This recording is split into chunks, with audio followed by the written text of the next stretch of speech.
Hello guys, welcome to the new episode of our fitness journey. आज समझते हैं muscle endurance और muscle strength को क्या अलग बनाता है, क्या डिफरेंशिएशन है दोनों के बीच में। So do not gate confused between these two, right. जहां मसल इंड्योरेंस दर्शाता है क्षमता को, राइट, कि हम कितना लंबा जा सकते हैं, वहीं मसल स्ट्रेंथ दर्शाता है पावर को, कि पावरफुल रैप 1 रैप मैक्स में कैसे ट्रेन करते हैं, राइट। आइए जानते हैं अच्छी तरह से कि वाकई में क्या डिफरेंस होता है। बात करते हैं मसल इंड्योरेंस की। जब हम कोई लंबा प्रोसीजर कर रहे होते हैं, राइट, इट्स लाइक कि हम स्विमिंग कर रहे हैं, कार्डियो कर रहे हैं, कार्डियो की फॉर्म में रनिंग कर रहे हैं, साइकिलिंग कर रहे हैं, राइट। तो ये सब होती हैं एरोबिक एक्टिविटीज, ठीक है, जो 3 मिनट से ज्यादा की होती हैं। ये दर्शाता है मसल इंड्योरेंस को, कि वो उसमें दर्द, पेन सहने की क्षमता ज्यादा है और लंबे समय तक वो टिक सकती है, राइट।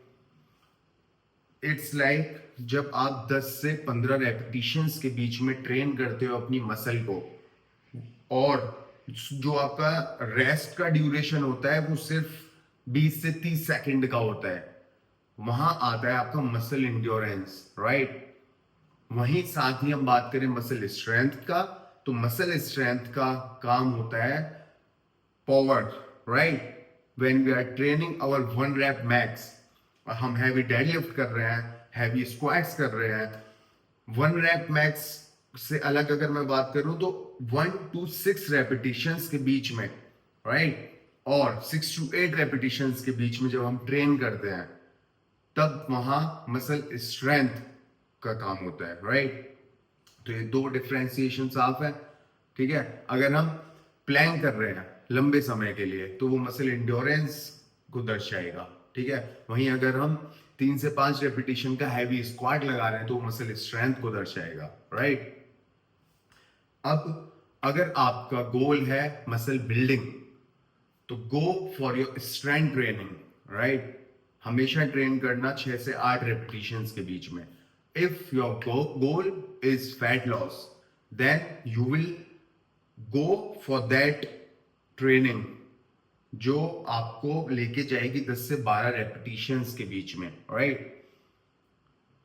और जो हमारे स्ट्रेंथ ट्रेनिंग होती है 6 to 8 रेपिटेशंस की, उसमें मसल स्ट्रेंथ का काम होता है, और जो फटीग होता है, फटीग लेवल मसल का, वो जल्दी आ जाता है।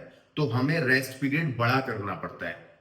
रेस्ट पीरियड इसलिए हमें बड़ा करना पड़ता है क्योंकि जो एटीपी का फॉर्मेशन होता है, एडिनोसिन ट्राइफॉस्फेट, बहुत लोगों को पता होगा, उसका जो फॉर्मेशन होता है वो उतना वक्त ले जाता है, 2 से 3 मिनट का। लेकिन on the other hand, when we are training in 10 to 15 repetitions in that range, तो हमारा जो एटीपी होता है वो जल्दी बनता है, इसलिए हम 20 से 30 सेकंड का रेस्ट लेते हैं, राइट। तो दोनों में कंफ्यूज मत होना। अगर आपका गोल है मसल बिल्डिंग, स्ट्रेंथ चाहिए, तो go for 6 to 8 repetitions. And if your goal is fat loss, then do cardio, do cycling, do swimming, do running, right? These three are the form of cardio, right? हमेशा। और फिर आपका nutrition तय करता है कि आप कितनी लंबी जर्नी तय करोगे, राइट।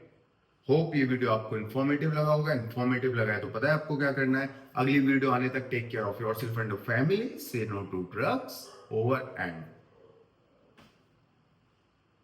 आउट।